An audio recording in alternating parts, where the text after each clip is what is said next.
আসসালামু আলাইকুম আমার কলিজার ভাই ও বন্ধুরা, আপনারা কেমন আছেন? আশা করি সবাই ভালো আছেন।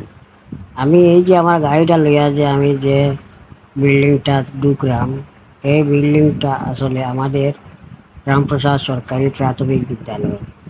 এই বিদ্যালয়ে আমি লেখাপড়া করছি। লেখাপড়া করার পর বহু দিন হয়েছে, এখানে আর যাওয়া হয় না আমার, কারণ আমি তো অসুস্থ হয়ে প্রতিবন্ধী হয়ে যাই। আর আজকে আমি বহু বছর পর এই স্কুলে গেলাম, আমার খুব আনন্দ লাগছিল। আমি স্কুলটা ভালো করে দেখলাম গাড়ি দিয়ে চক্কর দিয়ে। আর আমি এই স্কুলে লেখাপড়া করছি যে সময় সুস্থ আসলাম, আর আমার এই রোগটা ধরা পড়ছে প্রায় 7 যে সময় আমি লেখাপড়া করলাম ওই সময়।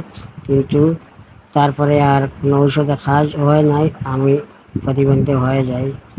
যাই হোক, আল্লাহর হুকুম, আমি আল্লাহর উপর শুকর আদায় করে বলি আলহামদুলিল্লাহ। দয়া করি ভাই হল, আপনারা যদি আমার এই ভিডিওটা দেখিয়া বা আমার এই যে অবস্থাটা দেখে যদি মায়া হয়, তবে ভিডিওটা শেয়ার করে দিবা। আর আমি আপনাদের জন্য সবসময় মন থেকে দোয়া করবো, আপনারা যেন সবসময় ভালো থাকুন। আসসালামু আলাইকুম।